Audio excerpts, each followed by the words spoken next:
Good afternoon, good evening, good morning, whenever you're watching this. Thanks for joining episode 2 of Whispering the Weather. Hope you all had a good week. Era and Lise, thanks for joining again, my trusted partners in crime.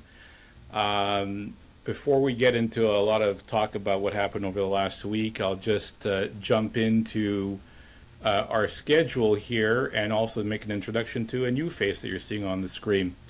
So today we'll be talking about the summer of bugs, which I know from discussions I've had during the day today with my boss and other folks talking about mosquitoes and some spiders that have been sighted. So we'll talk about that, and then we'll talk about this week in weather. There was a lot of stuff that happened, some pretty big storms and some things that impacted us a little bit all over the place. Then we'll get into the weather and you, talking about cutting the grass, getting into the garden, golfing, and so on. We'll walk you through that forecast. We'll once again talk about some weather folklore, talking about some early June lore that we have been going through for years and years, and we'll try to debunk some of that. Space weather and the night sky, then some viewer questions and comments, and then some closing remarks, and also how did we do on the forecast that we did last week in episode 1. So, jumping into the topic of the week, we've got the bugs, and we have a special guest, an entomologist by name of Julia Mlinarek. I hope I'm saying it Mlinarek. I hope I'm saying it properly. Julia, maybe you can introduce yourself a bit in terms of your background and let us know a little bit about yourself. Well, thanks for having me, first of all. I'm glad to be here. I'm an entomologist at the Montreal Insectarium. I'm also an adjunct professor at Université de Montréal. I work on all sorts of questions regarding ecology and evolution of insects, and conservation and biodiversity of the insect fauna. Cool. And so you're currently with the Insectarium now, right? Yes, absolutely. Yeah. Perfect. Okay. So, and I know that from our previous discussions that we've had, you're coming from the aspect of bugs are good and we need to know more about them and know how to live with them rather than how do I get them out of my house and how do I make them disappear. But we'll focus more on the discussion of what in the weather is kind of helping these folks, these little critters, kind of propagate themselves all over the place. We've seen a lot of mosquitoes. We've got tick problems. Stink bugs are becoming more of a thing. Wasps and bees are even being seen early in the season. And then there's those spiders, which I can't stand. So hopefully you'll make me love them at the end of this conversation. So Julia, with mosquito season kind of happening right now, from a lot of discussions I've had with folks saying that they're starting to notice a crazy amount of mosquitoes, especially late in the afternoon. How much of this cool spring is a part of making it worse for us? I guess cool and wet. If you can walk us through kind of what makes a heavier mosquito season compared to a lighter mosquito season. Yeah, the cooler is not the huge factor, but it's the wetter that's the biggest factor with mosquitoes. Because the wetter it is, the more standing pools there are, and that's why you see more mosquitoes surviving and huge population booms. A big rain event will create a population boom for in a particular time, and then if afterwards there is high humidity and warm temperatures, then those adults will be able to live for a longer time, and so you'll get a lot of mosquitoes throughout that season. And then if there's another huge rainstorm that comes in, then there's another batch of eggs that didn't hatch the first time is going to be create another population boom, and so that's just going to build the populations throughout the season. Okay. And mosquitoes and black flies. So the black fly is obviously smaller and different than a mosquito, but they seem to create the same amount of pain and frustration with people. So if you can maybe kind of walk us through the difference between the both of them. Do they react differently to things? Are they more aggressive at certain parts of the day? Just kind of walk us through that. Yeah, absolutely. The mosquitoes and black flies tend to be, well, black flies tend to be active throughout the day, a bit more regularly. They're more adapted to cooler temperatures, and they develop as larvae in habitats that are running water. So, for example, the little streams, especially with rocks, where the larvae can attach to and filter the water. Whereas mosquitoes, they tend to develop in standing water. So pools of standing water that remain sort of intact and are not drained. That's when mosquitoes will start developing. So you tend to see mosquitoes more in cities where there is more standing water, whereas streams tend to be developed more in nature, where there's streams that you can see streams a bit more often. And so, if you want to avoid mosquitoes repopulating, if you've got buckets of water or standing water in your backyard, ideally you want to empty those things out to kind of minimize the amount of mosquitoes. I understand that they are a food source for other insects and birds and so on, so they're good in a certain aspect, but they are awfully annoying and make it difficult to do anything outside sometimes. So we'll try to look at them as a positive thing, but I guess you would agree that if you've got standing water, and is there anything else that we can do to help deal with mosquitoes? No, absolutely. Standing water. They don't like sometimes smells. So because they're attracted to our CO2 that we exude from our bodies, and that's what brings them in. So they can find us. So having plants like lavender or citronella or something like that masks our smells, then that actually helps. That tends to help keep them away, but you still need quite a few plants because they're very good at what they do. I mean, they've evolved they've evolved with mammals for a very long time, so they know what they're Right. doing. Okay, And so can I just ask a quick question regarding go ahead. black flies? Now, black flies are, well, when we go up north, that's where I see a lot of them. Now, do they last all summer long or are they just spring, early summer? It seems that when we get into August and early September, there's less black flies. Is that accurate? Yes, it is accurate. Actually, I mean, they tend to be early season. Early, yeah, June, July. Yeah, in August, as you said, they do tend to sort of peter out a bit more. But as if the climate continues to warm, then they'll have longer periods of activity. And so that will develop. But they are pretty early season, and they tend to a bit more cooler temperatures when streams are still running, especially little streams. And a quick question, do black flies, are they disease carriers such as mosquitoes are? West Nile disease or Zika virus? They tend not to, well, not those particular diseases. They could have some diseases, but not as many and not as problematic, especially to humans. But if the population is big enough, they could lead to sort of blood loss, quite heavy blood loss in certain populations and in certain areas. So you do have to be careful with them. Yeah. Okay, so let's move on to another annoyance, which is ticks, which seem to be more on the rise. When I was a kid, you just heard about fleas and ticks on cats, and we never really worried about it. But now you just take a walk in your lawn, and suddenly you're looking at potentially getting the disease that comes from them. So maybe we'll be able to talk about. So actually, let's ask this question. Tell me something positive about ticks.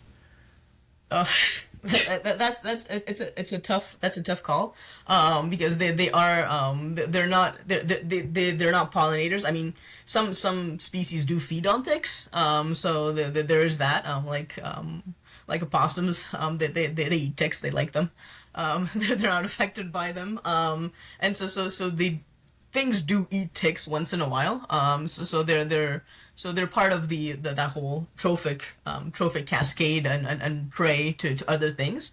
But yes, they are a big annoyance. They're a bigger annoyance than mosquitoes from my point of view.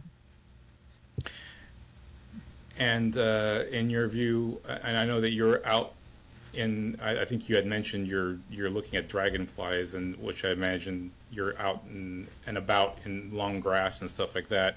How do you protect yourself from ticks? Yeah, I mean, I wear long sleeves, long pants.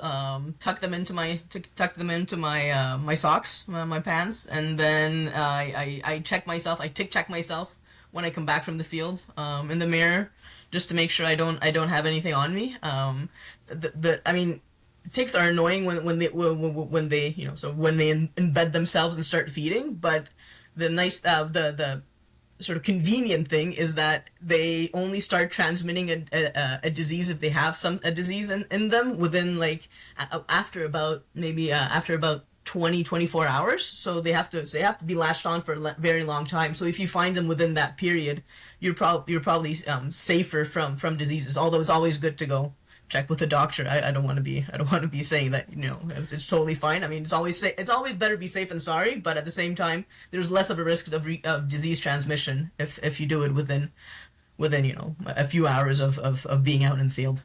And how Lastly, did they, on yeah, so sorry, go ahead. I was going to say, well, actually, last night on the Daily Show, I saw this guy. His name is Dr. Thomas Mather, and he's the tick guy. He's a tick specialist, and he said that that a lot of the ticks that carry Lyme disease are usually born on white-tailed deer. And I know on Boucherville Island, they had a lot of problems with a lot of deers there. I know that they were culling the population, but it was not a popular thing to do. But are ticks, other than deer, can they get on our dogs or cats? Yeah, absolutely. Ticks can get onto anything. Like mosquitoes, they like everything. There are some ticks species that are specialists to birds. That won't go on humans and other and mammals. But the ticks that go on mammals tend to go on all mammals. They're generalists within that realm. And I know you're not a doctor, but what about the tick gives you Lyme disease? It's through the feeding, through the prior feeding. So for example, so when a tick is born, it's born without any vector. It's not a vector of a disease, but as it grows and as it goes from larval stage to larval stage until adulthood, it feeds on different mammals, on different individuals. And if that individual has some markers for that disease, then it grabs into it, and it gets incorporated into the tick. And then the next stage of development, when it starts feeding on you, and if it's engorged enough, then kind of the regurgitation of the blood that goes through the system can have a transmission of the disease. I don't know if that was clear enough or not, but Very clear. sorry about. No, if it was too graphic. I apologize for that. And from my understanding, because I've got cats in this house, and they'll go outdoors, even in the winter for a little while. When it gets to +2, +3 degrees, I understand that the tick can actually be active just above freezing. Is that the case? It is the case, yeah. They tend to start getting active around 3 or 4 degrees Celsius. So you have to sort of start watching out for that. They start looking for hosts to feed on. Great. Well, that's another thing to worry about. So on the next one, this is what I have a problem with. These spiders, these fishing, I never saw these when I was a kid. And I grew up in the townships, in the eastern townships. I normally saw the normal little brown garden spiders, whatever. And only in the last 6-7 years have I started to see these massive, huge spiders on a gas tank or in my garage in the country.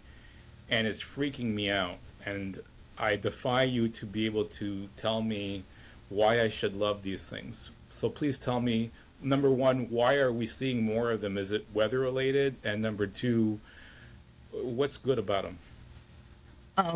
Well, it is weather related because they develop in with warmer temperatures, but also they like humidity as well. Near water, that's really where they thrive. So boathouses, anything like that. they don't really create webs. The way they hunt is sort of by running and catching prey.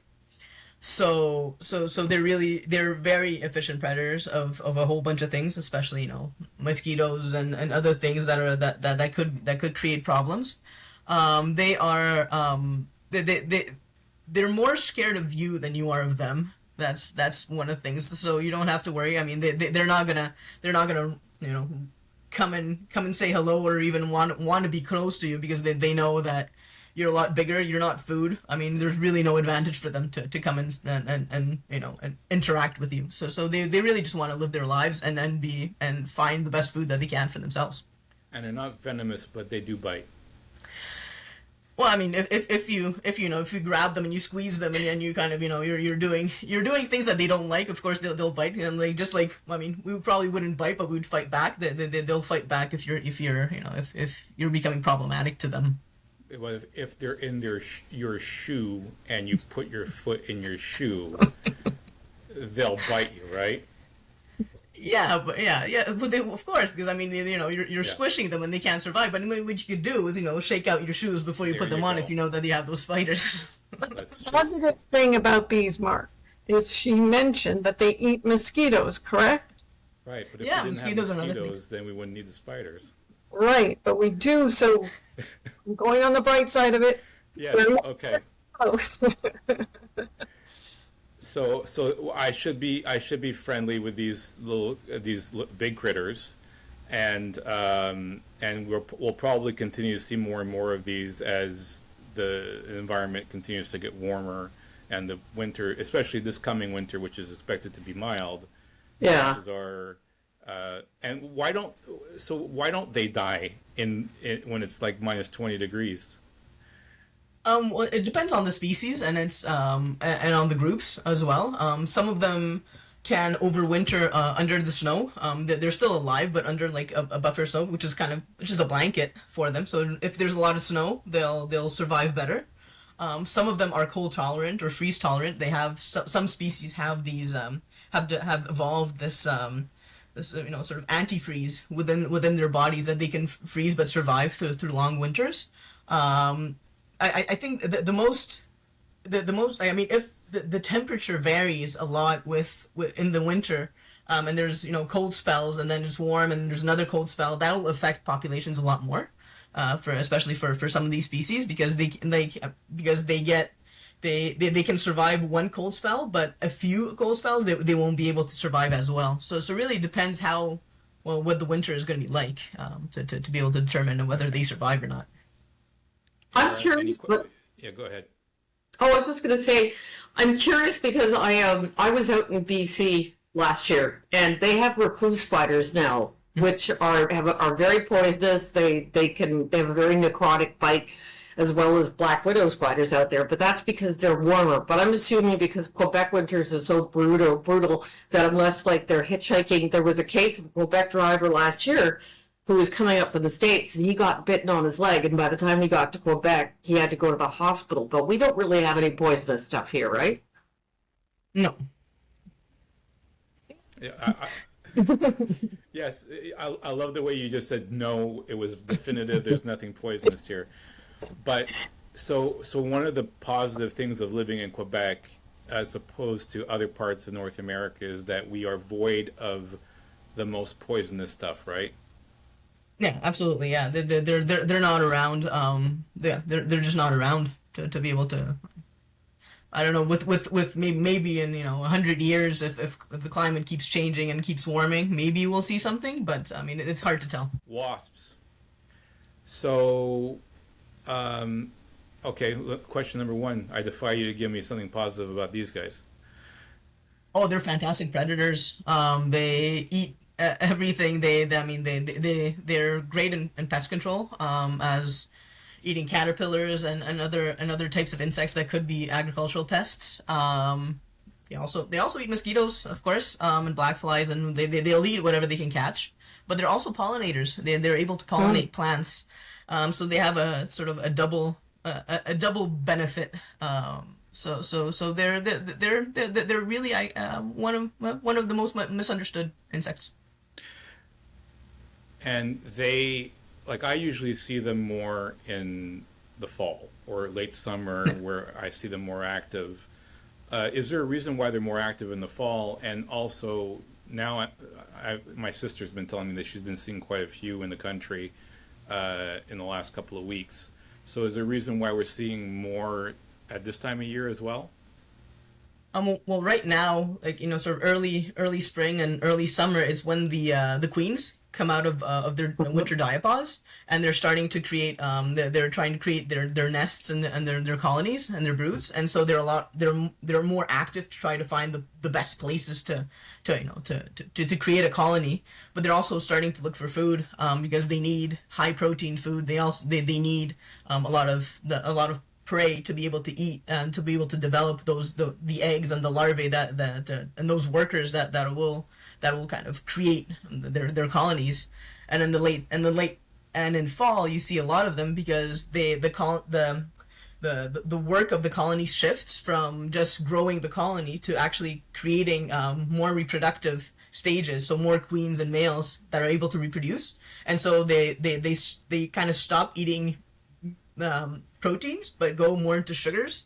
And that's why when we're out on our balconies drinking juices and eating other things, that they go because they need sugars to be able to create those the larvae for reproductive I stages. noticed that they're around, like if you have apple trees in your neighborhood, and when fruit starts to fall, you see a lot of them there too. Yeah.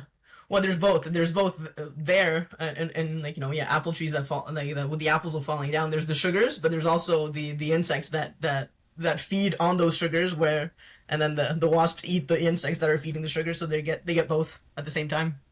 Do the wasps attack bees? They could attack bees. I mean, they're pretty generous predators. They're not very specific, so they could, yeah. No, they wouldn't. Guys. Now, when we're sitting on our balconies or on our decks and there are wasps, it's best not to try to swat them. It's best just to ignore them, and then we should be okay. Is that correct? Yeah, absolutely. Yeah, and if you can cover your food as well, Yeah. sort of, or your drinks, so they don't get into them, and then you don't swallow them by accident or something. But yeah, so sort of if you don't really pay attention to them, they'll just fly away. And so the activities and then swatting, I mean, it just gets them panicking as well. And Yeah. I'm kind of anthropomorphizing, but yeah, they probably panic as well. So everybody's panicking, and then that's where something can happen. So as we bring this topic of insects to an end, I want to ask you about the June bug. As a kid, the June bug came in June, and it was around and would hit the screens and fly into the windows, and then it disappears after a couple of weeks. What is the June bug? Why does it appear at this time of year, and where does it spend the rest of its life? Well, the June bug itself is a beetle. It's a big kind of brownish beetle that are really attracted to lights on porches and other things. That's why they come into porches. As adults, they really just wanna reproduce and create more June bugs. They develop as larvae in the grass under the soil. So they're root feeders in lawns. They can be considered pests if they're in high enough populations, because they can destroy lawns quite a bit.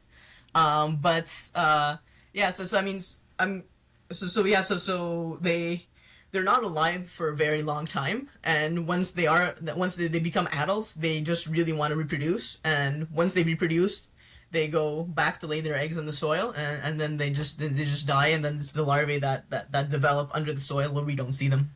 And the larvae is the thing that looks like a big shrimp, right? If you dig it up, it's like a Yeah. big. Ugh. Okay. Yeah. Okay. Interesting. So thank you for walking me through the life of a June bug. Well, Julia, I really appreciate. I know that this segment probably went longer than you thought it would, but we all live with these insects, and they're part of our daily life. And sometimes it's good to understand, number one, what's good about them, and number two, why they're there and why there's so many of them. So thanks for walking us through that, and I appreciate the time you spent with us. Okay, so this week in weather news, it has been quite a week. After our show last Wednesday, I said to myself, well, I wasn't even thinking about talking about what would happen in the weather, and then I realized I'm going to need to create a new segment here because so much happened this week, and a lot of it local to us here. So the first thing to talk about here is Environment Canada and Meteo Media came out with a forecast that a lot of news outlets jumped on and just focused on one thing. It's going to be a cool summer. It's going to be there won't be any heat. It was a lot of. It's going to be. You might as well get your jackets out because it's going to just be a crappy summer. And when you look into the actual forecast and see what well, I guess Environment Canada created it, and then somewhere there, Meteo Media jumped on what they had put out. But I do agree that there'll be more, and we talked about this last week. There'll be more frequent rainy days. There'll be more humid. There probably won't be long, prolonged heat waves, and we'll probably have good growing conditions. But I think I'll you guys weigh in. Where I would differ with what they're saying is that it's not necessarily going to be a cooler summer. I think it'll be a normal to slightly above normal in terms of temperatures. Yes, June will have, as we ramp up from a cool May, there'll be some hiccups here and there, but we are heading towards, even next week is going to be quite warm. I think that the summer overall will be quite warm and maybe uncomfortable at times when it comes to some of the heat that does show up. I'm interested in your perspective. At times, I think what's going to be this summer, from what I look through, it's the variance. We are going to see some very hot days, humid days, but it looks like that we could see some cooler spells, and that's why some people say, oh, it's going to be a cool summer, because we may see this really up and down situation, this unstable and very warm back to a cooler days, and people seem to only remember the cooler parts of these things, just like in the winter where we get this heat wave and the cold weather is finished. So that's where I see the difference between what's Meteo Media or Environment Canada or what we think is going to happen. I think that, it's interesting because we're gonna warm up this week and also next week. But the interesting thing is it's not going to be as humid as it normally is. It's what my friends in the prairies call a dry heat. Well, I think that we're going to see the more humid weather going into July, but right now, looking at the models, like even next week, Tuesday, we're going to get a 32, but it's not going to be sort of like you walk out of the house and you can swim through the humidity. I think that's probably going to come towards the end of the month. But I agree with Lise that I think we're going to see a lot more of that wobbly weather, which is not bad. I mean, I like sunny days when it's 20 degrees. Thing, right? It's people who like it hot and humid, or people who like it a little bit cooler. And one of the things when we were doing weather on air, we couldn't say, "Oh, I love it hot and humid," because we had some people who didn't. I'm the one included in that. And then we would have those who would say, "Oh no, this is what I live for, and I love the heat and humidity." So I think this summer is going to be a little bit of everything. I would agree. Yeah. It is going to be a salad bowl of weather. Some summers have been known for being excessively dry, with a lot of drought and concern for wildfires and so on. Yeah. I think we will have that nice mixture of, you'll get your sunny days, and then you'll have rain that just happens at the right time to kind of equal things out, and then you get back to your sunny days. Yes, I So it's think a good summer. Yeah, it looks like a great summer, and I want some more of those thunderstorms like we had on the weekend. Those were Oh no. but because of that, and are you going to mention? Well, I thought there were two winners in your weather contest last weekend. Well, yeah, I'll get to that at the end of the show in terms of Okay. But I love perspective. thunderstorms. Yeah. But the problem is, and this is where, Lise, you could talk about this. Where you were, you didn't have that much, but we had thunderstorms on Saturday that were just spectacular in the East End, and they were dark, and the clouds were green, and we were getting big thunder and lightning, and we had like two fronts go through, and then again on Sunday. But apparently, you did not have the same thing.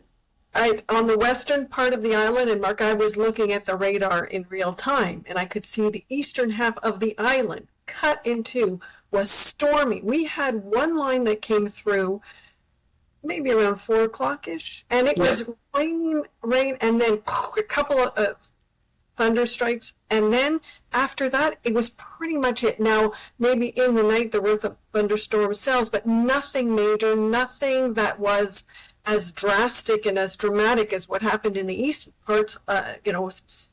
Parts of Montreal were just affected with some really strong and unfortunately very severe thunderstorms. So it's a tale of two cities on one island, basically. Yes. And so on Friday night, which was the night that Kenneth Zane were eliminated, and I was lucky enough to be at a Guess Who concert, and I remember texting with Era. Yeah, that was so cool.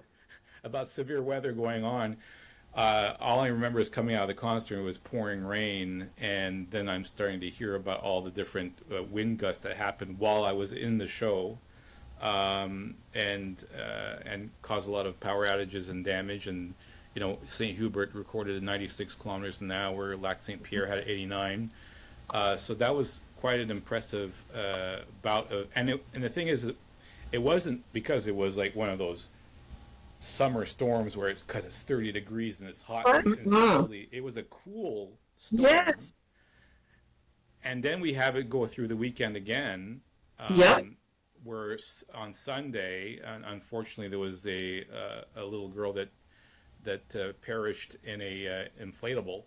Was dragged away with the wind and didn't survive that, and that brings the importance of always listening to these weather forecasts. If you hear about wind gusts happening, always take in the things that can fly around your backyard, and anything that's inflatable.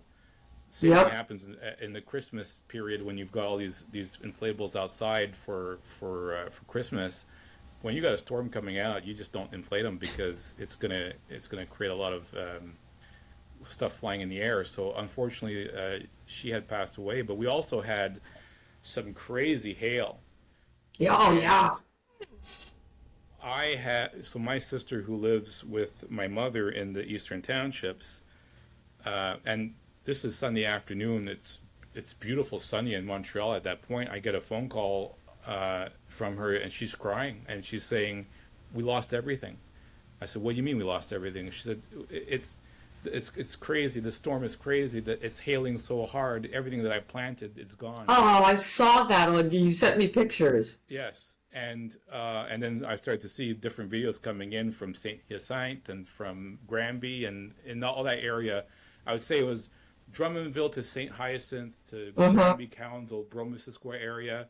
Really got pummeled with hail for a good 15-20 minutes, and rather scary, especially with such young foliage, not on just in the plants you planted, but the trees got shredded.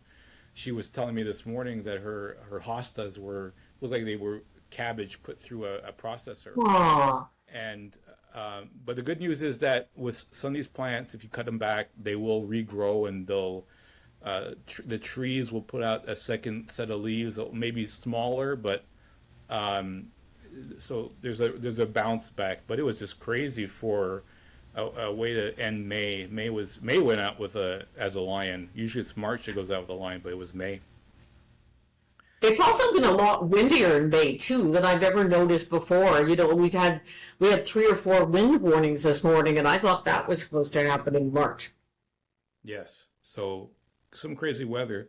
Talking about May, so I went about going through an analysis of Mays for the last 30 years through Environment Canada climatological information, and I wanted to see, because we just lived through this May, so I said this is the worst May I've ever freaking lived through.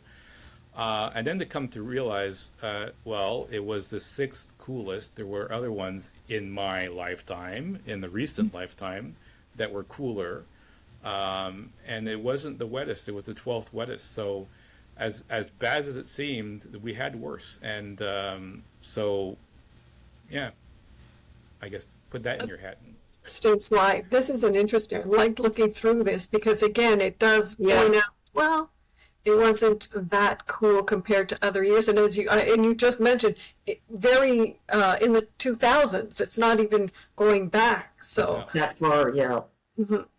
Yeah, so there's your May, folks. Now we're in June, and let's see what the future brings us. Which this is part of our future here. There is a potential for our first heat wave.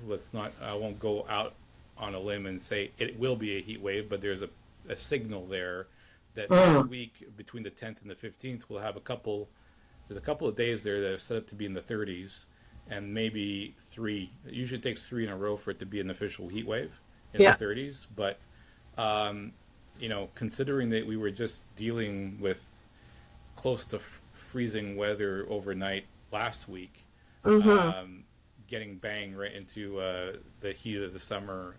So keep that in mind, everybody, as you get ready for next week.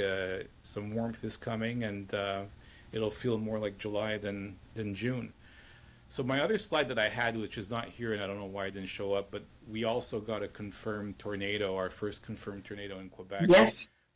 And I'm going off of my memory here. It was either the 25th or 26th of May, up near Saguenay. Yeah, Saguenay, yes.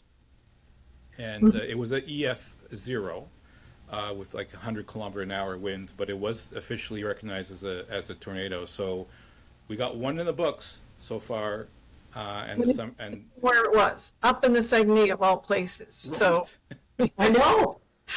yeah.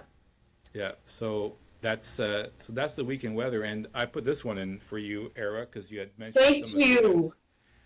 So maybe you want to walk us through some of these events that are going on this week, so people know what the weather should be relatively well. Saturday is supposed to rain, but Yeah. anyways. Mark, I'm just so impressed because I just sent you this stuff today, and you were spectacular when it comes to this. But yeah, Mural Fest is on right now. There are a whole lot of murals popping up all over the city. Yatai Montreal, for those of you who like Japanese food, it's wonderful. There's NBA House. Now, all of these, once again, are going on from the 5th to the 7th. Everybody loves their Fringe Fest, which is taking down, it's on Saint-Ambroise, which is near the Atwater Market, which is a lot of people that are appearing in those shows usually end up in Just for Laughs festivals. This is like young and developing talent. And by the same means, a lot of people who've been discovered in our festival end up in the Edinburgh Festival, which is wonderful. First Fridays is I love me a food truck. And Lise, we used to talk about this on the Weather Network down by the Olympic Stadium. But if you were a fan of the food truck, and they have everything. Last year I got Welsh pasties, but they were like very exciting. Like they had butter chicken Welsh pasties and stuff like that. And of course, thank you very much for mentioning Jamboree 2026. The Lindsay Place Alumni Foundation, which I think is now Concert for Compassion, are throwing a big shindig on the 6th in the West Island. That is at McAllen's Pub, and it's wonderful. There are the main act, The Damn Truth, which is a great Montreal band, is going to be appearing at 7 o'clock, but there are acts happening before that. And our friends who we all know from SHOM, Sharon Hyland and Bilal Butt are going to be hosting. And the money is going to support Dreams Take Flight, Teresa Deller Palliative Care, and Shriners Children's Hospital. And I promise you both, if you come down, I will make you a burger or some souvlaki, and I'll buy you a beer. Well, it's not far from me. I'm really going to try to, well, make it. I Yes. will. And once again, you're promising that to the two of us, right? Not to the entire. No, thank you, Mark, for saying that. Yes. No, not to the entire city. Sorry, no. To my weather whispering partner, yes. Cool. Oh my God, Peter Knopf, the organizer, will kill me. No, that's just for Mark and Lee's. But All right, it's so- great. Let's jump into the weather in your world. Quite a few slides here, but I'll go through them relatively quickly. You got to cut your grass, which I will have to. Looks like any day between now and Friday is fine. Saturday is probably the worst day. There'll be some drying going on Sunday. I think it's raining early in the morning on Sunday, and then it's going to be drying out through the day. But then Monday and Tuesday is excellent to cut the grass. So there you go. If you got to, unfortunately, the weekend, the Saturday is usually the day you want to do it. Not the greatest, but any other day, go for it. Enjoy cutting your grass. Same thing for golf. Some great weather. And by the way, when I put this together, I look at not just Montreal, but the entire area of Eastern Ontario and Southern Quebec. So it looks like if you can play hooky from work, some great days to play golf to end the week and early in the week. So for golfers, there's also, I wanted to mention that often some charities put on their golf tournaments on the Mondays Yes. of the week. So that's where golf courses allow the charities to do their golf tournaments on. So it's always good. I always look, there's a lot of golfers in my family. So I always look at all the golfing forecasts and I always say, yep, Monday you're going to have a great day for whatever. So if any listeners have their golf tournament charities set up, we can always mention it and say, oh, it's going to be a beautiful day, incorporate it in our golf forecast. Sure. If you want to promote that, go ahead, let us know. Agriculture, once again, in the same line here. If you got stuff to, the crops, excellent emergence for a lot of these different crops. We're even close to getting to hay time here. So if anyone wants to hay, you've got Wednesday, Thursday, Friday is great. And then next week, most of the week looks great as well. We're getting into a pattern where the week is going to be beautiful and the weekends kind of get a little choppy. So, some good opportunity to get some work done in the fields. Cottage country, don't want to swim yet unless you're into that. But lakes are anywhere between 10 and 15 degrees Celsius, not prime swimming weather. But definitely great to sit on the dock and look at the lake and get bitten by mosquitoes, which are good for you, supposedly. So, Know all about now. yes. So that's cottage country forecast. And then your UV forecast, get your lotions out, make sure that you're covered properly. Tomorrow and then Monday, Tuesday, Wednesday gets high up there, so you want to protect yourself. We have to get back into the habit. I think, Yes. because it's been cool all month of May, we're not in the habit of putting the sunscreen on. So we've got to get back into the habit because we're seeing a lot of sunny days and the sun is so strong now. It definitely is. So, a good point there. Protect yourself. And the pollen forecast. Well, my wife is just miserable. She is. She just gets outside, and then she's one of those 3-time sneezers in a row. So it's tough to watch. But if you are wondering why you're sneezing so much, there's a heck of a lot of pollen out there. Friday will be quite high, with a lot of grass and tree pollen out there. So protect yourselves. Well, protect yourselves. Take something to keep you from sneezing, and just understand why it is that you're sneezing. You're not probably getting sick, you're just allergic. Yeah. All right. The lore. Oh, So here's a few for the month of June, sorry. So the wet May will fill the barns with hay. And that is partially true. A very wet May can improve crop yields, but too much rain can delay planting and cause waterlogging. So yes, a we should see a very good hay season for cutting in June. And I was expected that's going to continue through the most of the summer. Whereas last year, I remember it was a good early hay, and then there was some periods of drought where it became a little more complicated. So yeah, wet May fills the barns with hay. We talked about the oak leaves the size of squirrels here last week. But this one here, if it rains on St. Medard's Day, which I didn't know there was a St. Medard's Day, but it's June 8th, it will rain for 40 days. That can happen. Okay, Oh so no. It's hogwash, I tell you, it's biblical. true. But you can well, it did seem like it was raining for 40 days this spring, and Yes. it didn't, but it just felt like it. So, yeah, so there's no real science to that. It's a folklore, but it's fun to say it. Yes. And I don't think June 8th, if I'm correct, it's the Monday following next. Yeah, we just saw it, right? It was on Yeah. the. Yeah, sunny. It's gonna be sunny. We don't have to worry about this. Yeah. So clearly this isn't true. Yeah. Mare's tails and mackerel skies make tall ships take in their sails. Yes, this does have a scientific background. These clouds are linked with warm fronts and approaching low pressure systems, which can bring rain within 24 to 48 hours. So if you see these kind of wispy, horsetail looking clouds in the sky, you can kind of expect some sort of rain in the next 24 to 48 hours. And then the ring around the moon means rain soon. Yeah, we see that often, this halo around that caused by crystals. And usually that's true. It's a good visual clue for changing weather and some precipitation coming in. So any other lore that you guys have in your head in terms of? No, but the moon one is interesting. I'm going to keep my Yeah. on that one because I don't think I've ever noticed, or if I have, I No. didn't realize it was foreshadowing some rain or a storm or something. So I'll keep my eye on that. And because we've started this podcast, I'm keeping my eye on the sky a lot more than I used to in terms Yes. of night sky.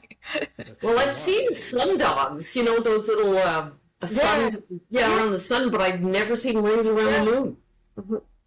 So I made a promise in the last episode that I'd come back to clarify something. So last week there was a slide that somehow suggested that Laval was warmer than the rest of Quebec, and that the last frost happened earlier than anywhere else, and that is not the case. It is in Zone 5B. Whereas Montreal is in Zone 6A, so it is warmer in Montreal. We do have a microclimate here in the city, and the average last frost in Montreal is usually up to May 9th, and Laval May 15th. So it's not in April. That was hogwash, and there's the truth. So, and by the way, these slides I'll be sharing on the Instagram page and in the Patreon page as well, so folks can refer to it. So we will have these to show. That's great because I think these slides are fantastic. They're beautiful, Mark. Thank you so much. Now, this week in weather history, well, on June 3rd, 1980, there was a Grand Island tornado outbreak in Ontario, which was news to me. I was alive in 1980, but barely cognizant of anything going on in the world. But yes, Grand Island suffered catastrophic damage. Entire neighborhoods were leveled, trees were snapped like twigs, and many families were left homeless. There were 7 tornadoes, 5 fatalities, and they were F4, 2 F4 tornadoes.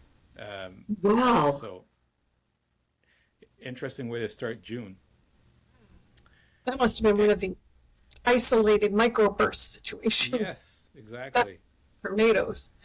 And then, listen, if this happened today, it wouldn't even make a slide. But But no. June 8th, 1925, there was a day where it's 30.6 degrees and people were just like, what is going on with the world here? It's so hot. No air conditioning in a city. I can imagine it wasn't very comfortable, as the headline says, chaleur accablante à Montréal. Yes, it was a tough day, and that was June 8th, and we will probably get close to those temperatures next week. So, Yep. Could be a few days in a row too. yep. So Yeah. that's the week in history and space weather. Now, Era, you've brought forward to me someone that is going to become our space weather Yes. specialist, and I will probably bring him onto the show next week to talk about some stuff that happened this week, which was these sonic booms created Yes. by these meteors entering the.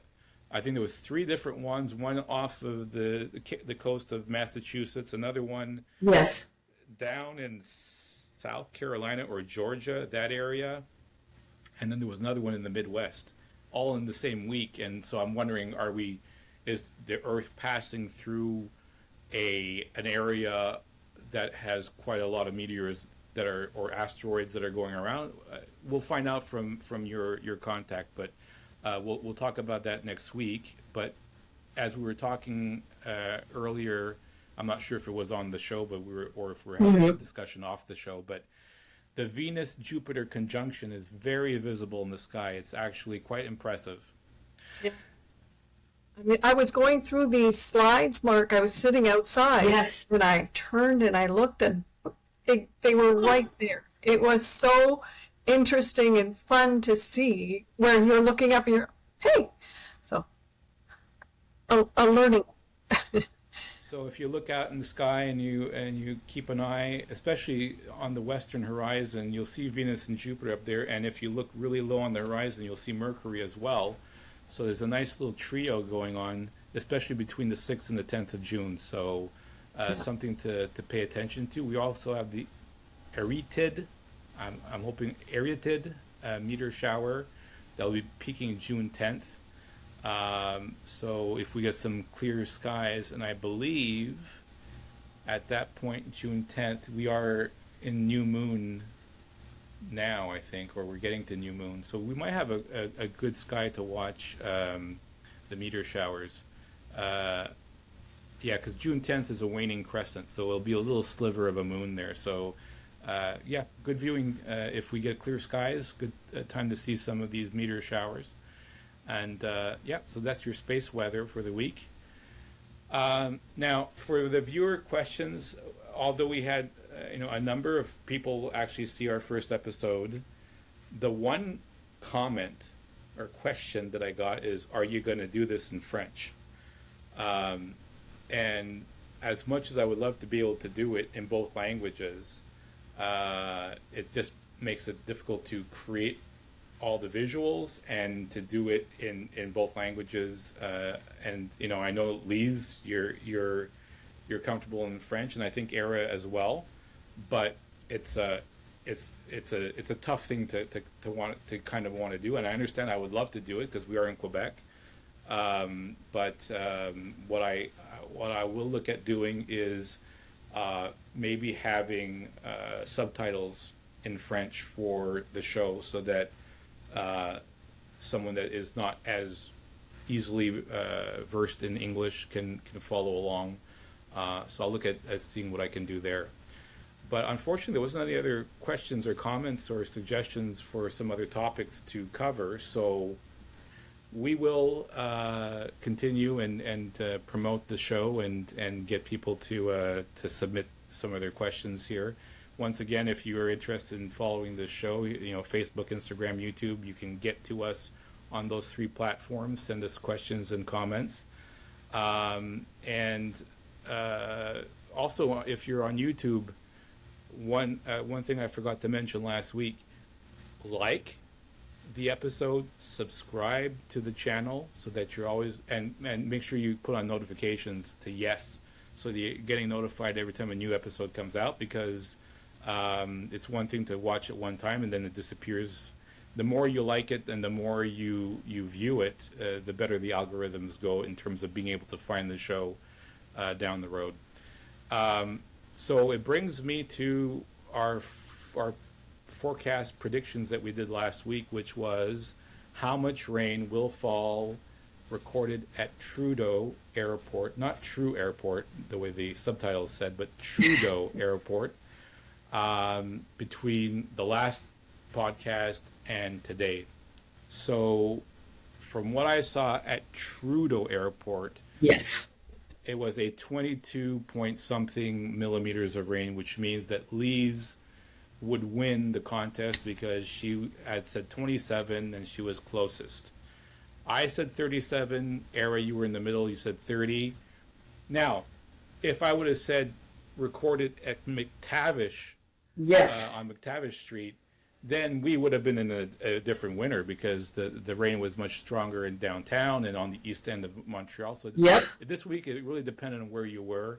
But Lee's was able to sniff it out. She knew that the west was going to get screwed out for rain, and that Dorval Airport would do a little less than some other locations. So congratulations, Lee's.